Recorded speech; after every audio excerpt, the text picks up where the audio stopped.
Good afternoon, ladies and gentlemen. I am Rajita, the moderator for this webinar. Welcome to the Bharti Airtel Limited second quarter ended September 30th, 2021 earnings webinar. Present with us today is the senior leadership team of Bharti Airtel Limited. I must remind you that the overview and discussions today may include certain forward-looking statements that must be viewed in conjunction with the risks that we face. Post the management opening remarks, we will open up for an interactive Q&A session. Interested participants may click on raise hand option on Zoom application to join the Q&A queue. The participant may click this option during the management opening remarks itself to ensure they find a place in the queue. Upon announcement of name, participant to kindly click on unmute myself in the pop-up on screen and start asking the question post introduction. With this, I would like to hand over to Mr. Gopal Vittal for the opening remarks. Thank you very much. Good afternoon, ladies and gentlemen. Thank you for joining this webinar to discuss Bharti Airtel's results for the quarter ended 30th September 2021. Present with me on this webinar are Harjeet Kohli, Kamal Dua, and Rajiv Sharma. Let me start with a quick review of recent events that have impacted the industry. As you're aware, the government announced seminal reforms that will help preserve cash flows and enable the industry to drive investments. There have also been substantial steps taken to simplify the way we do business by cutting back on several needless approvals and easing the customer onboarding processes. We welcome these steps and remain committed to meeting the vision of a powerful digital and connected India. The second important event this quarter has been our rights issue. We've had a very encouraging response. Our issue saw a subscription of approximately 1.44 times, overbid by both public and promoters. We thank all our investors for believing in the Airtel story. Airtel is well poised to benefit from the huge growth we're seeing in digital adoption across 4G, 5G, home broadband, data centers, digital services, payments, and much more. On to our performance. Our overall portfolio of India mobile, enterprise, and homes in India, as well as Africa, has delivered strongly this quarter. Our consolidated revenues for the quarter grew by 5.5% sequentially to reach a little over 28,300 crores. Our EBITDA margins improved over the last quarter from 49.1 to 49.5%. Let me now briefly touch on each of our businesses. In our broadband business, we've seen strong customer growth of close to 500,000, a level of net additions that is the highest ever in a single quarter. Our overall customer base is now at 3.8 million. The focus on high-quality urban homes, our local cable operator partnership model, and Airtel Black continue to drive our strategy around home broadband. We expanded our infrastructure in the quarter and added over 1.1 million home passes. Our innovative digital partnership model with the local cable operator has truly been a game changer for us. Our presence has now expanded to 436 towns. In order to accelerate growth and improve the experience at our stores, we've now started to insource all our retail stores. You may recall that 1,400 of the 2,000 odd stores that we had were earlier on a franchise model. We hope to conclude this insourcing process by the end of this fiscal year. We believe fiber to the home is a very large opportunity and will continue to step up investments to take our network to 2,000 towns across India with 35 million home passes in the next 3 years. In DTH, we now have a presence in 18 million homes with an ARPU of rupees 148. Private DTH players are seeing users, particularly in the Hindi belt, move to free dish. Some of the Hindi general entertainment channels with good content are now being offered for free, and this has impacted our performance somewhat. Yet we are positive about the DTH business from a medium-term perspective. The opportunity to convert from cable is massive. There's also a big opportunity to leverage the advent of OTT content and deliver a unified and connected experience through Airtel Xstream. Our go-to-market efforts by bringing in all Airtel services through the unique and differentiated Airtel Black will allow us to create value for customers and drive growth. Let me turn to the enterprise business. For the quarter, Airtel business clocked revenues of just under 4,000 crores, a sequential growth of 5.4% on revenue and 8.4% on EBITDA. Our margins improved to 39.9% this quarter. I'm personally excited about our enterprise product portfolio, which allows us to capture future growth opportunities. I will talk more about this later today. Last time I spoke to you about our focus on going both wide and deep. Wide to tap into the 80% of customers who account for only 20% of our revenues, and deep in those accounts we have solid presence in, so that we can sell many more products and raise switching costs. As a result, our focus on new product acceleration continues. We're also excited about the data center business and intend to step up investments to 5,000 crores in the next few years. Our unique ability to differentiate by providing resilient connectivity, coupled with our strong relationships with customers across both domestic players as well as hyperscalers, gives us a real solid competitive advantage. Let me now finally comment on the mobile business. Our performance here in this quarter has been strong. Despite a substantial tariff increase at the lower end of the market, we were able to grow our mobile net additions at 2.2 million and 4G customers at 8.1 million. This underscores the strength of our strategy to focus on quality customers. Given that bulk of the tariff increase has flowed through into revenue, our ARPU improved to 153, an increase of rupees 7 in a single quarter. Our revenue market share at the end of quarter one was well over 35.6%, a lifetime high. We continue to believe that mobile industry ARPUs are not sustainable and should improve to 200 in the near term and 300 ultimately in the longer term. This quarter, we launched our second version of the Mera Pehla Smartphone Cashback program. This program is applicable across 175 devices with a price of less than rupees 12,000. While this will certainly create buzz and preference for the Airtel brand in the marketplace, our experience suggests that this will not have a meaningful dilutive impact on ARPU or profitability, something that we have thought about carefully as we design the contours of the program.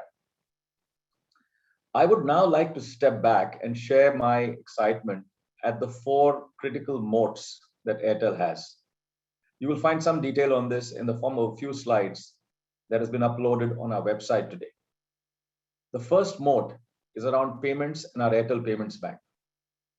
Today, Airtel Payments Bank has a customer base of 115 million, with a monthly transacting user base of over 31 million users, an annualized GMV of over US $17 billion, and a merchant base of over 8 million.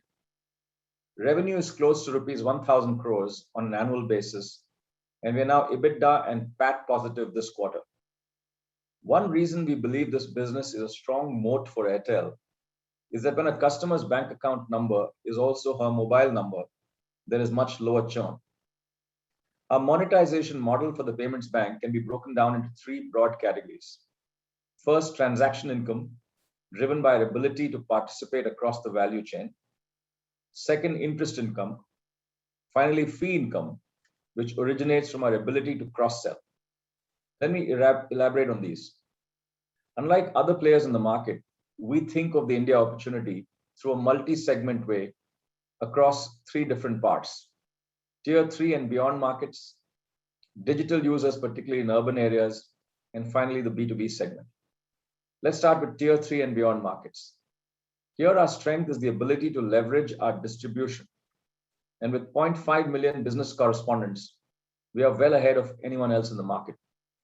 To put this in context, our total payment bank distribution is 2 times that of the total ATMs and bank branches in the country. I believe that we have not just a first mover advantage, but an only mover advantage that allows us to offer our customers a full stack digital account here. It is this advantage that has enabled us to get to leadership in the remittance market. Remember that this market is growing rapidly. In fact, it is estimated to grow at 70% over the next few years. A second big opportunity here is Aadhaar-enabled payment systems, which allow customers to use Aadhaar authentication for various banking activities. This segment is expected to grow upwards of 45% CAGR over the next 4 years. We're also driving financial inclusion by being a key player in the distribution of various government-sponsored schemes. The second opportunity is the digital user. Here we're well placed as we can leverage the 180 million plus customers we have across our digital assets. We offer a plethora of services such as lucrative interest rates, gift cards, digital gold, FASTag, telecom recharges, payments, and debit cards. Our large merchant base of more than 8 million allows us to drive both engagement and monetization. This is one area that is now seeing solid traction, and you will hear more about this in the coming quarters. The third segment is B2B. With the growth of e-commerce and the need for cash management across a very distributed geographical footprint, we have a unique advantage through our large retail footprint. $100 billion in cash is digitized monthly, and cash management charges are estimated between 0.5 to 1% of the collection amount. As a result of this multi-segment view of the market, a critical metric we focus on is what we call the take rate. This rate is the conversion from GMV into revenue. On the take rate, we are at 0.74%, which is amongst the highest in the industry.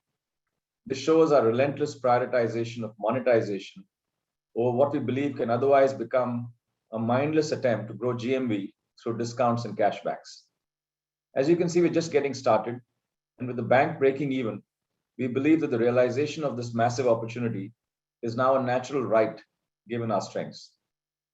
The second exciting moat I see is around our enterprise business, with its robust, future-proof portfolio, which I referred to earlier. The reason this business is such a strong moat for Airtel is the tremendous stickiness that we have with our customers for our services.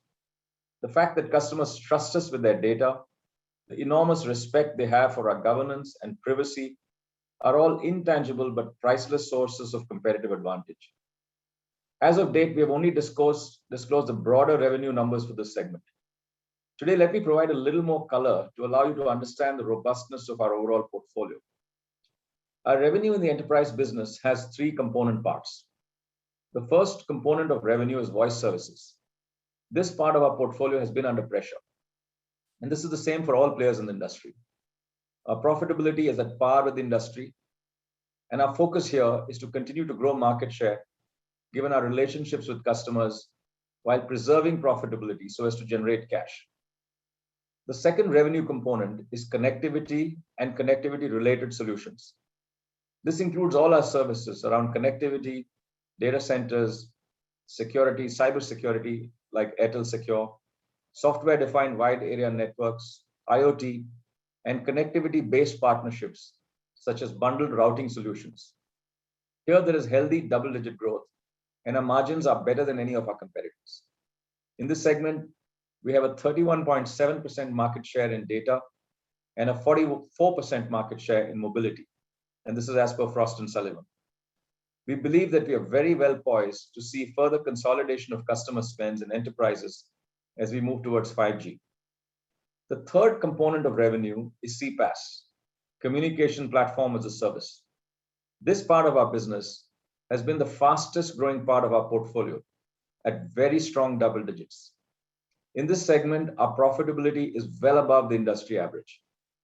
This part of our business has now become meaningful and accounts for almost 15% of the total enterprise business. Our CPaaS business plays to our strengths of combining our network and digital strengths. With the launch of Airtel IQ, we are very well poised to win this rapidly growing market.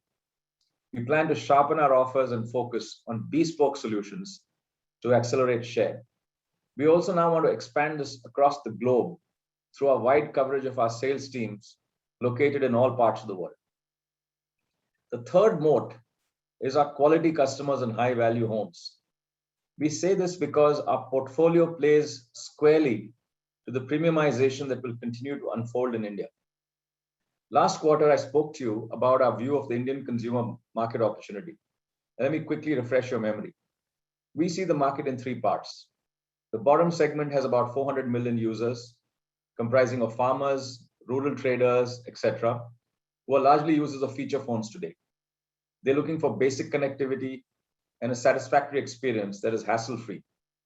This is the segment with the lowest level of ARPU. The second segment has almost 500 million migrants, gamers, young students, blue-collar workers, and traders. We call them aspirers. We see a 2x shift in ARPU when the feature phone user switches to a smartphone. Simultaneously, we see a lowering of churn. We've built powerful analytics using data science to drive this switch. We've also honed to a fine science the underlying drivers of churn. Within the company, we have what we call the 10 commandments of churn, each of which is based on a very granular understanding of customer behavior. Then there are potentially 50 million odd high value homes in India. They comprise of executives, self-employed professionals, businessmen, etc. These are customers who want to feel special, they desire a simple, convenient experience, and they're concentrated in the top 25 cities of India. The first point of entry for us is postpaid. Here again, we see a doubling of ARPU when someone switches from prepaid to postpaid. One of the lesser known secrets of our business here is our family proposition. This allows the customer to add a member of their family and share data with them on the same plan. Today, a majority of our postpaid customers are on the family plan. Churn here is minuscule and switching cost very high. Right at the top of the pyramid, we see ARPU tripling when a customer moves from a simple postpaid plan to being a part of Airtel Black. The primary benefit of Airtel Black for us is that it raises switching costs for customers and provides genuine value to our customer. It is this overall focus on premiumization and quality customers that has allowed us to raise our ARPUs even in the absence of tariff hikes over the last 5 quarters. As I said earlier, given the natural structure of our portfolio, we are in a pole position to win.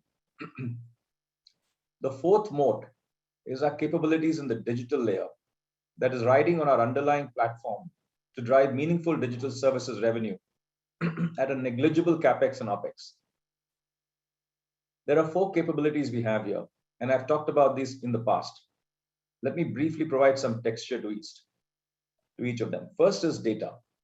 We've made significant investments over the last few years in our data infrastructure platforms, in data science, and in data analytics. One such investment has been in an integrated CLM, customer lifecycle management view, which allows us a 360 view of our customers. This is what helps in the premiumization approach I talked of earlier. It also helps us to drive other digital revenue streams. Second, payments. We're now doubling down on accelerating payments through leveraging the unique strengths of the telco: authentication, distribution, security, and digital scale. We recently launched Airtel SafePay and Bankwala SIM. You will see more innovation from us addressing the urban digital users in the coming months. Third, distribution. Today, we have state-of-the-art capabilities in the form of real-time messaging, vernacular campaigns, and an omni-channel view, all with real-time metrics across our entire portfolio of customers.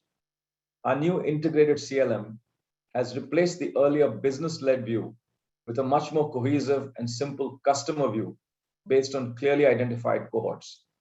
This is what helps drive the next best offer through strong digital intelligence across both our core business as also digital services.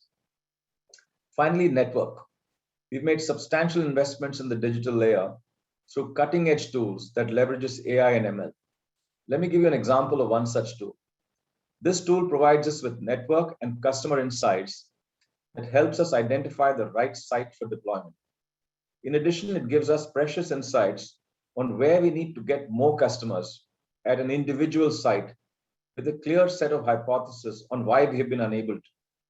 It is this very granular understanding that allowed us to get almost 40% of incremental 4G net adds in the last 12 months from specific locations that we target. A second homegrown tool leverages AI and ML to troubleshoot and fix network experience. It is these 4 capabilities of data, payments, distribution, and network that is now helping us generate digital services revenues that are increasingly meaningful. We have 2 sources of revenue in the consumer side: subscriptions or commissions, and ad tech. On the B2B side, our source of revenue is really SaaS-led. Subscriptions and commissions work off our underlying assets: Wynk Music, Airtel Thanks, and Airtel Xstream. In ad tech, we now have integrated all our assets across our digital assets, DTH, and media dark vehicles such as ringtones. We have over 140 brands already leveraging our platform and growing. Let me turn to B2B. Our biggest bet here is Airtel IQ. which is expected to be a platform for all kinds of cloud communication services: voice, video, streaming, and eventually even workforce management.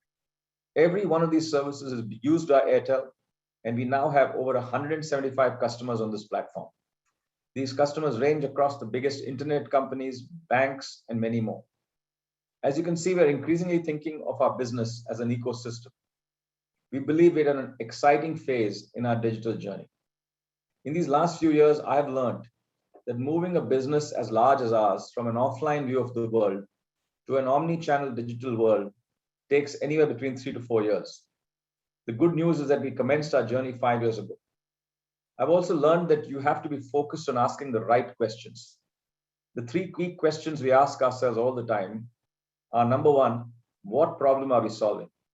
Number 2, how do we get the right talent to solve this problem? And number 3, how do we ensure that their paths are clear so that they can get it done? This is easier than it sounds. It needs leadership resolve. It needs a collaborative culture of inclusion. And above all, it needs a flat, agile, and decisive way of working. The good news is all of this plays squarely to our strategy of winning the best quality customer, giving them a brilliant experience, and doing this by building compelling digital capabilities. I want to end with a few words on ESG, governance, and the balance sheet. The company remains aligned with the Paris Climate Accord, proactively implementing clean, fuel-based power solutions for our towers, data centers, switching centers, and other facilities. We've remained committed to society, our customers, and employees right through the harrowing time of the pandemic. We have always demonstrated the highest standards of corporate, financial, and operational disclosures. Our classification of revenue and costs are in line with our best global peers.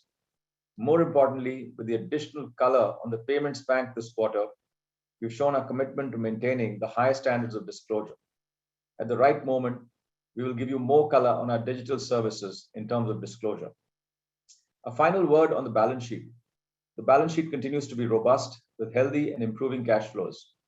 Our leverage ratio is under 3, and we remain committed to being financially prudent and yet growth focused. An important highlight that I do want to underscore is that in the past quarter, we've reduced our bank debt to 0. We will continue, of course, to evaluate all options to maintain a comfortable leverage profile and optimize associated costs. In sum, our performance for the recent quarter has been strong because of the resilience and depth of our portfolio. In every one of our businesses, we're at a lifetime high in terms of revenue market shares, the most critical barometer of our competitiveness. Our strategy and choices are dictated by our view of the market and the way we can tap into that opportunity. These choices are simple and cohesive. It is these choices that has enabled us to build an Airtel of the future, which is well positioned to win. Thank you. Thank you very much, sir. We will now begin the Q&A interactive session for all the participants. Please note that the Q&A session will be restricted to analyst and investor community. Due to time constraints, we would request if you could limit the number of questions to 2 per participants to enable more participation. Interested participants may click on raise hand option on Zoom application to join the Q&A queue. Upon announcement of name, participant to kindly click on unmute myself in the pop-up on screen and start asking the question post introduction. The first question comes from Mr. Nicholas Barrett. Mr. Barrett, you may please unmute your side, introduce yourself and ask your question now. Yes, hello. Thanks for taking my question. I have a very broad question about the moratorium, the AGR and spectrum moratorium, in terms of how could that change the shape of the income statement or the balance sheet in the coming quarters?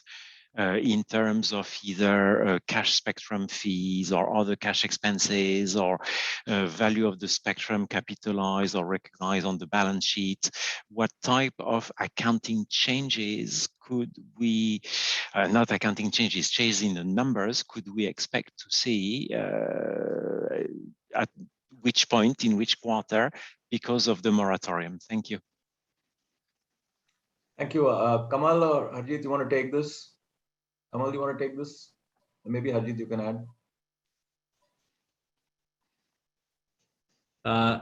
Nicholas, hi, this is Harjeet. Can you hear me? Yes. Yeah, so I think, look, your question is very valid. So if you look at the moratorium that the industry enjoyed for the last 2 years, and that is why this particular quarter, close to about $1.2 billion moved from, accrued interest, which was sitting in other liabilities, to debt side, because we haven't paid that. So your question will, mean for the 4 years that we have. As an example, if we have 100 rupees, which we should have paid every year, each year has a differential amount of interest attached to it. As the year ends, that interest should have been paid, but it has not been paid. It will move to the debt. So all of these 4 installments, you will see, depending upon the yearly cycles, a movement of accrued interest which is not paid, which will move to debt. And the debt which stands outstanding continues to stay there and accretes new interest. So it's sounding more complicated, but net for your purpose, the broad thumb rule is as follows. On a yearly basis, we have about 85,000 to 90,000 crores of government liabilities, let's say about $11 billion. And different interest rates are applying to each tranches of our outstandings. You can take a thumb rule of 8%. 8% of this about $11 billion is the yearly interest kitty. That should ideally be into the P&L amorted out, but given that it is not paid, it'll move to debt. Okay, Arjit, so basically that will only impact capitalized debt on the balance sheet or accumulation of, okay, at 8% accrual rate. Okay, good. My second question is, before the September quarter, we've had the Indian mobile ARPU sort of fairly flat ex-ICU at 145 rupee per month, let's say.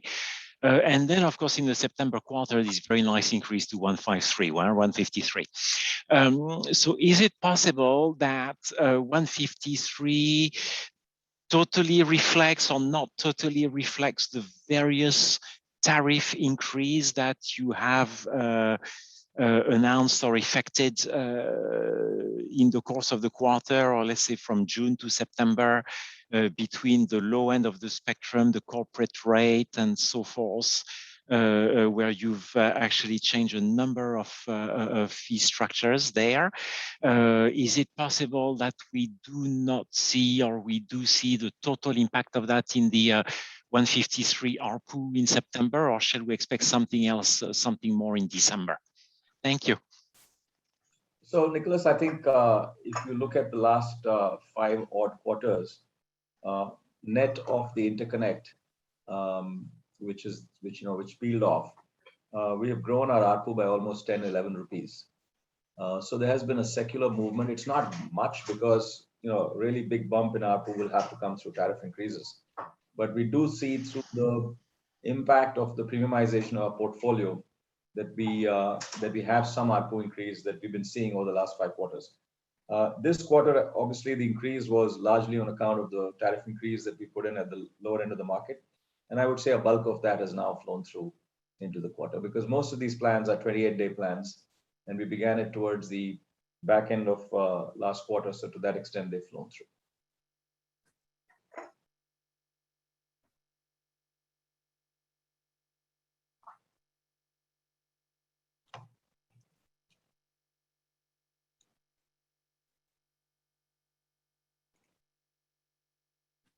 Thank you very much, Mr. Barrett.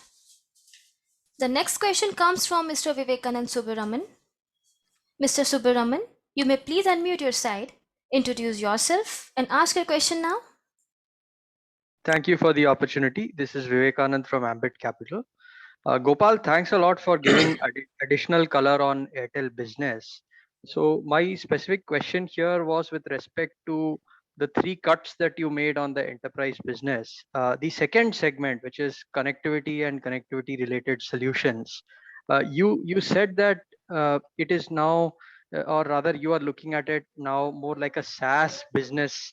And so just wanted to understand your thoughts on how we should look at growth here, the role of 5G, and possible insights on hunting versus farming.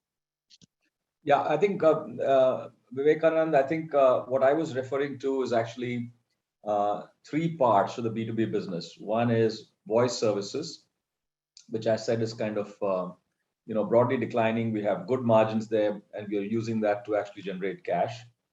The second part is really what you referred to, which is connectivity and connectivity-based solutions.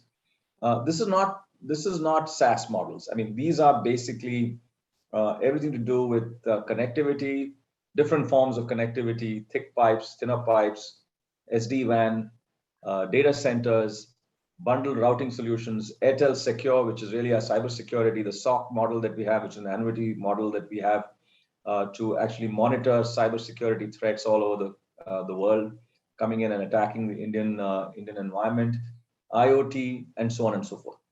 The third revenue stream, which is what I call CPaaS, which is communication platform as a service, is really the parts where we are moving more and more towards the SaaS model. This part of our portfolio is about 15%. It's growing very rapidly, very strong double digits. And I think we're in a very good position there because we also have a large pool of global sales force all across the world. For example, we just launched our streaming platform as part of Airtel IQ. And by the way, we have several conversations running into several, multiples of tens across the world for the streaming platform. We have Airtel IQ, which was a voice-based platform. Many internet companies, banks, and many more are already on it. This is a SaaS-based platform. So all of these are SaaS-based services. And this is what we're calling communication platform as a service. And we have many more things coming there. I referred very briefly to distributed workforce. We have one of the largest distributed workforce, almost 50,000 people who we need to manage, and many of them are not employed on our roles. These are people who work with our partners and our associates, but yet we need to make sure that they deliver the best experience. For example, if you order a SIM, you go online and order a SIM as a postpaid customer, we will make sure it's delivered at your home. If you order a broadband connection, we'll again make sure the installer shows up in your home and actually delivers it, and so on. All of that orchestration of the entire work that is done, which is the workforce management, routing, scheduling, analytics, real-time information of calling into that customer, all of that is something that we have home built for our own use. And we believe this is also part of Airtel IQ that we will finally take to market as well. So that's really what I mean by the SaaS side of the third revenue stream on the enterprise business, which is communication platform as a service. Okay, thanks, Gopal. That was quite clear. Just one small follow-up. You have made certain investments in startups like Vahan, which are very specialized in nature and can help you supplement your SaaS offering. Is there a thought process of utilizing some part of the growth capital into, say, acquisitions that can be bolted onto your platform and you can monetize better than the startup? Yeah, I think that option remains. I think the specific example of Vahan is a very good one, where actually they've joined our accelerator program. Essentially, what they do is they try to solve the problem of identifying temporary workers, in the gig economy, for people like, let's say, Ola or Uber or Zomato or Swiggy or any one of these people. And using our data, they are able to do a much better job because we pretty much know who a migrant is. We've got a whole bunch of models that can tell you who's a migrant. We have about 40 million odd migrants on our network, based on their calling patterns, their usage patterns, and a whole bunch of other things. And that helps them actually solve that problem. So to that extent, it also gives us a lot more texture on our segmentation, which goes back into CLM. So most of these companies that are joining the accelerator model are those who we see a strategic importance in to improve what we are doing in our own strategy. At the same time, they see an advantage because it helps them actually get a larger scale, and it helps them actually get to accelerate whatever it is that they're doing. These come typically at very, very low values because they're seeing strategic significance. But the option of actually investing more, that once we know them well, and once we understand them, is always something that we can exercise at our right. Okay, understood. My last question is on the recent OpenSignal report that seems to indicate that your network lead versus peers probably has narrowed versus say 6 months to a year ago. So, Gopal, what are the ramifications of this on your network positioning and any thoughts that lead into the capex intensity discussion? Thank you. Yeah, I think that at the end of the day, I think this is a treadmill, and you have to constantly keep getting better. In the recent past, there was more spectrum bought by some of the operators. So to that extent, some operators would have got relief in terms of the quality of their experience, especially as they've rolled out large networks. I think the fact is that there is still, this is a continuous improvement exercise. The investments that we're making in capacity solutions, in coverage, the big investment we made on our sub-gig bands to actually cover, through sub-gigahertz across the country, both in rural as well as improve indoor coverage, has been a big step in improving our experience. We're also spending a lot of, we're putting a lot of attention on caching at the edge, on a number of tools to digitize the way that we operate in order to improve the experience. The perception of what drives experience is something that we are increasingly clear on what drives experience. It's often not just about speeds, because if you're using, let's say if you're doing a browsing session, you don't need too much speeds, but if you're downloading a big game, then you do need speeds. If you're playing a game online, you need lower latency. So there are very different applications that are there, and much of that understanding is what we try and use to improve the perception of experience amongst customers. Okay, thank you very much. Thank you very much, Mr. Subbaraman. The next question comes from Mr. Manish Adukia. Mr. Adukia, you may please unmute your side, introduce yourself, and ask your question now. Thank you. Hi, this is Manish Adukia from Goldman Sachs. A couple of questions from me. The first question on the smartphone cashback offers that you announced last month. Can you talk about just some initial traction of what you're seeing on this? And I know you touched upon it in your initial remark, but just some more color on what the traction there is, and what is the customer segment that this particular product is being targeted at, or rather, what is the objective that you are trying to achieve with this offer, and maybe some color you can provide on also your competitors launched last week and your thoughts on that. Second question, when the company had announced rights issue in August, the chairman had mentioned that the company believes there's a once in a lifetime opportunity in the industry, and that you expect to win market share across all your key segments, including wireless. And now, does that thought process change at all with the announced relief measures by the government last month, or do you still anticipate continue to gain market share in your wireless business despite potentially cash flows of some of the competitors now becoming better than they would have? Yeah, I think on your first question, Manish, it's a bit premature for me to comment because we've just about launched it. So, devices are changed once in 18 to 24 months.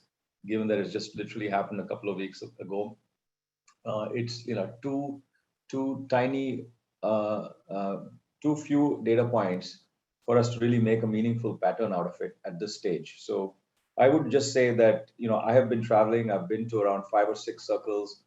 I've been to Rajasthan. I've been to UP. I've been to AP, Bengal, and I've seen that the buzz in the market amongst the trade is quite high. So there's a sense of excitement about the scheme. A lot of this is about how this kind of plays out over the course of the next, I would say, 60 to 90 days. So perhaps I'll be able to give you a little more texture at the next earnings call.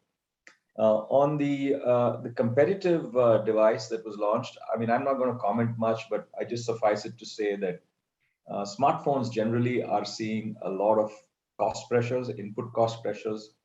Chipset costs have gone up a lot.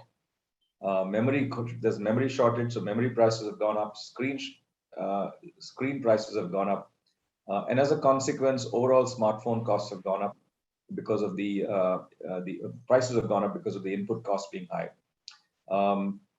And therefore, what we've seen in the market in terms of the competitive launch is again early days for us to comment. I don't know whether this is going to be this is going to be really upgrade feature phones in a massive way. But at this point, it's too premature for us to see. The second thing that I would say is that the target audience for our intervention is really to upgrade from feature phones. The devices that this offer is targeted at are those which are less than 12,000 rupees. These are basically the entry-level smartphones, which typically used to range between 7,000 and 9,000 rupees, or 6,500 to 9,000 rupees. But now, given the input cost pressures, most of these prices have gone up to around 9,000 to 12,000 rupees.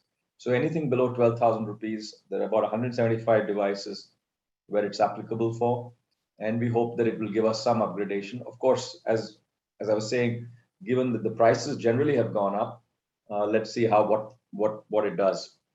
On the point on the rights, I don't think anything changes. I think the fact is that the equity raise that we have done is really, has been done in order to actually use this once in a lifetime opportunity to accelerate our investments on networks, on data centers, on home broadband, and of course also look at softening our leverage somewhat. So it's a combination of all of that, and nothing changes. I think the operating cash flows of the business are strong.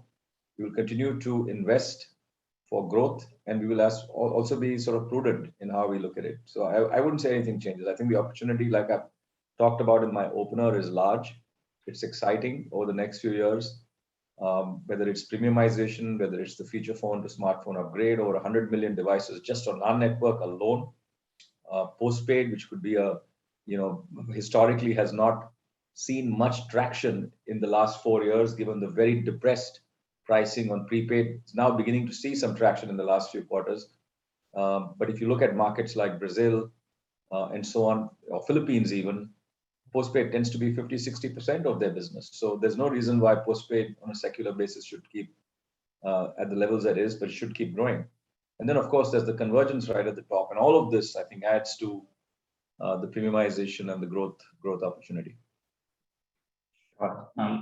Thanks so much, Gopal, for that. Another question that I had was just on your free cash flow profiles. Now we are seeing that ARPUs are improving for the business. You've availed moratorium on both Spectrum and AGR, which probably means that over the next 3-4 years, free cash flow profile of the business should look significantly better than what it has in the past, even if we assume continued elevated capex levels. So where will this free cash flow largely be deployed? I mean, are you looking to increase your return to shareholders, or do you foresee any uses of cash in the core business that you have? Well, look, I think firstly, let's just understand the conditions of the moratorium. As far as the moratorium is concerned, if you choose to take the moratorium, which we have, the interest that is payable on the moratorium is converted to an NPV, and you have one of two choices. One is to defer the payout at the end of a 4-year period, or to actually pay it every year in the anniversary period that comes in, or to convert into equity. All options are still open. The decision on converting to equity has to be taken in January, but the other two decisions are decisions that can be taken every year. The reason I want to make this point is that at the end of the day, we don't want to see this deferment as an opportunity for us to be fiscally not prudent. I think we have to be prudent. We have to make sure that the business continues to be lean, continues to invest where the growth is. We believe there's massive growth in data centers and broadband, in the enterprise business, in our digital assets, and of course in rolling out 5G networks. At the same time, we are conscious of our leverage profile. We could have easily pulled the plug on the rights issue. We didn't do it because we wanted to ensure that despite the deferment, we were comfortable on our balance sheet. And I think that just tells you how we think. We want to make sure that we have enough cushion and room for growth, but at the same time, we want to balance that with tremendous fiscal prudence. I think that's the way we are looking at it. Thank you so much for taking my questions, and thanks so much. Happy Diwali. Harjeet, anything to add on this?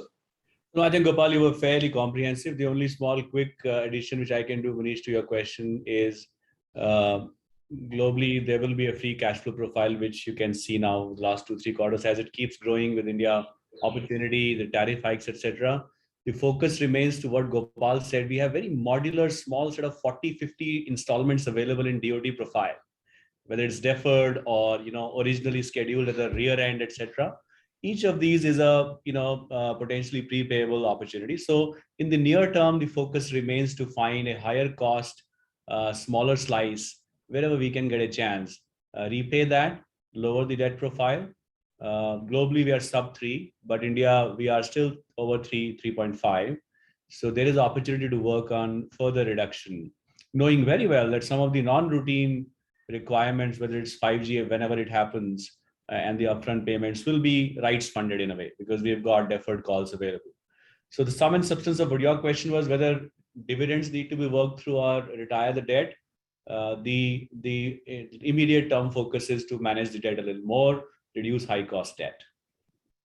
Thank you again, and all the best. Thank you very much, Mr. Adukia. The next question comes from Mr. Aditya Bansal. Mr. Bansal, you may please unmute your side, introduce yourself and ask your question now. Hi, this is Aditya Bansal from Nomura. Couple of questions from my side. Can you share some color on the traction that we are seeing on the bulk data plans and any plans to transition from daily data usage plan to bulk data with lower monthly usage? Secondly, it seems we are seeing healthy net adds even on the B2B subs. What would be driving this? Is it M2M or new product launches? And how would the ARPU profile differ on different services that we are offering on enterprise? Aditya, on the bulk data plans, the simple answer to your question is that no, there is no traction. I think it is at a high premium to the daily plans, and so this is not seeing traction. I think we will look at rationalizing these plans at the right point, given the very low levels of traction, because we believe in actually simplifying the price portfolio and making sure that we have a clean and simple pricing structure in the market. On B2B, we're seeing growth of IoT. First of all, I think we are almost at a 44-45% market share in IoT now, based on the Frost & Sullivan. But in fact, added market share even this quarter. We built our own M2M platform. We were earlier in conversation with many players. I think a lot of feedback from the back, Aditya. We were in conversation with several players around the world to actually use the M2M platform of theirs, but we found that it was A, expensive, and B, not as agile and flexible as we wanted it to. So we spent a bunch of time, around 9 to 12 months, actually building it out. We have a very, very strong platform, meets every single need, actually has releases coming in every 2 weeks. This platform is getting more and more agile and scalable. And we think that this is infinitely elastic to actually pick up any number of customers on IoT. So that's one tailwind that we're seeing. Of course, the ARPU for M2M individual devices are low because the amount of data consumption is also low. Typically, they use less than an MB a month. So it's large accounts. So if you typically have, let's say, 200,000 M2M connections distributed across the country, or maybe 500,000 M2M connections distributed across the country. This could be cars, electric meters, and so on and so forth. The other place where we do see traction is our B2B corporate mobility plans, where we have a strong reason to win because people really value our privacy, our security, our transparency, and essentially trust us with deep relationships and long-standing reputation that we've built over the years. And finally, I think the other place we're seeing traction on B2B is on the SaaS-based platform, which is the communication platform as a service, both IQ and so on, where we're now onboarding more and more customers as we speak. Almost, I would say most of the tech companies, a number of the banks, some manufacturing entities, this is really like scaling up quite nicely. Thank you, Gopal. Lastly, one of our peers is beefing up content through various sports right deals. So what are our thoughts here? And are we looking at upcoming IPL or something like that? I would say it's premature to talk about that. But from our perspective, I think just to, if you look at our content strategy, and I recall having this conversation maybe a couple of years ago, maybe we were a little confused a few years ago, probably about 5 years ago, where we were confused about what we wanted to do with content. I personally spent a lot of time, almost 4 weeks, meeting many content players across, producers of content across the industry, particularly in Mumbai, and I think we really had to really take a deep hard look at ourselves and say what do you really want to do. And I think we've come to the conclusion that we're not in the business of actually producing content. We're in the business of aggregating content and monetizing content through the subscription of our digital layer with the scale that we're able to build, and that is across screens, by the way. So that is really what we will do. The good news in India is that you do have must provide, must carry, particularly on the large screen. On the smaller screen, anyone who buys it will ultimately want to monetize it. And like we've done with Hotstar, we've done a deal with them where we are, their content is available to our customers, and we bundle it with our services. So I think we don't see the value. At least we did not see the value in putting in several thousand crores into producing content in a model that the monetization is always going to be a challenge, particularly in a market only in India. If you're doing it globally, it's a different matter. But if you're focused on India, then content monetization through the small screen is not as easy. And you can see that struggle that all OTT companies in India, particularly the long tail, are actually going through.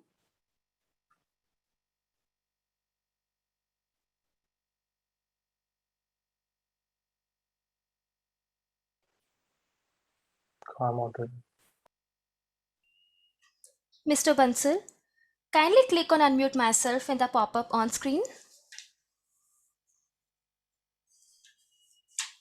Detailed reply.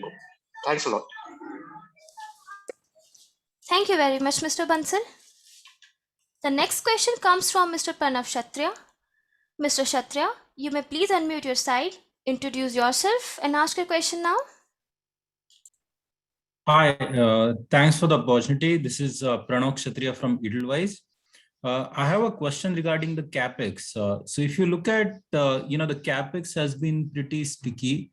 Last quarter, the explanation was that since you have used some of the spectrum, that has been rolled out for which the capex was high, this quarter it was slightly higher than the previous quarter. So how should we see the capex for this year? And for FY23, should the capex trajectory be going up or going down?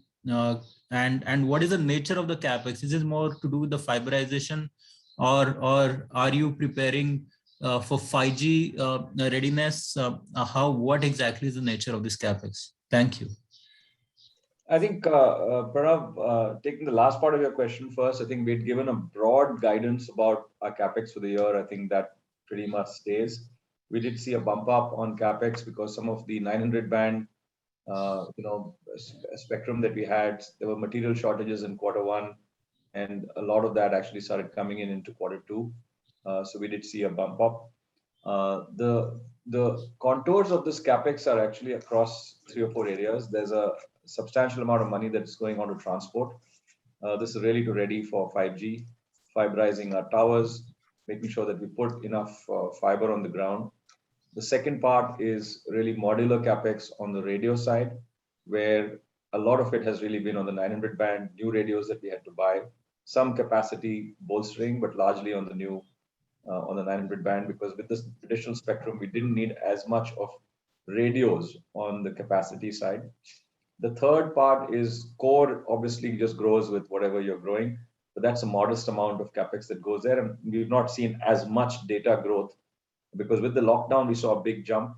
But as the lockdown started easing and people went back, some of the usage actually dropped. And then, of course, there is the non-wireless side of the portfolio. portfolio, which is our data centers, our home broadband, our enterprise business, all of that also consumes capex. So I don't think the overall numbers change. I think it's just a question of a little bump up. But that said, I think we are watchful. And one of the reasons that we mentioned that we have raised money through the rights issue is that we don't want to hold capex back for growth. I think we're very clear that we want to grow market share and grow. And so if we find that that opportunity is there, we will put in the requisite capex. But at this point in time, our sense is that the numbers will stay in line with the guidance that we have provided. And for next year, we haven't yet provided a guidance. Okay, a small follow-up, for that. So if we are looking at 5G,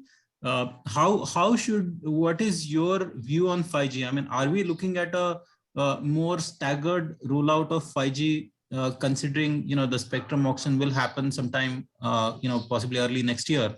Considering the 5G device penetration is still low, although incrementally we are hitting 15-20% mark.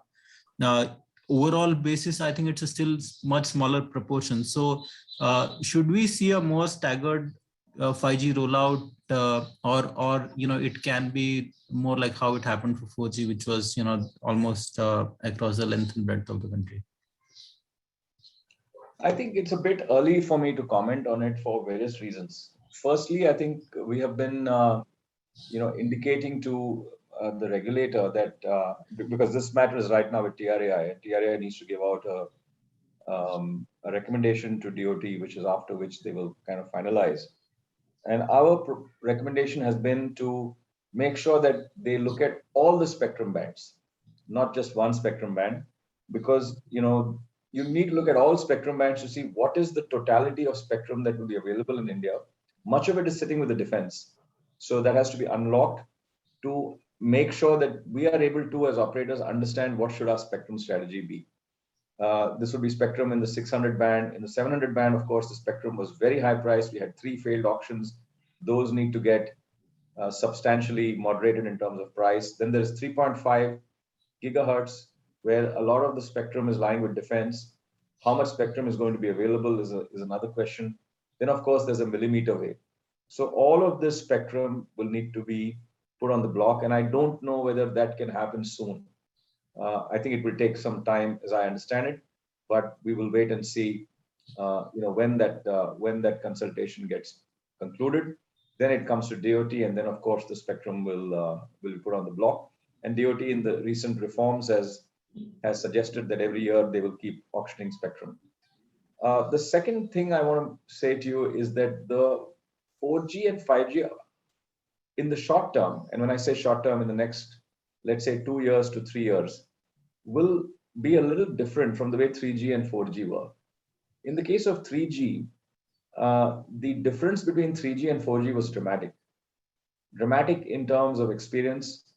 And by the way, because voice, you could run voice on 4G where the capacities were much lower.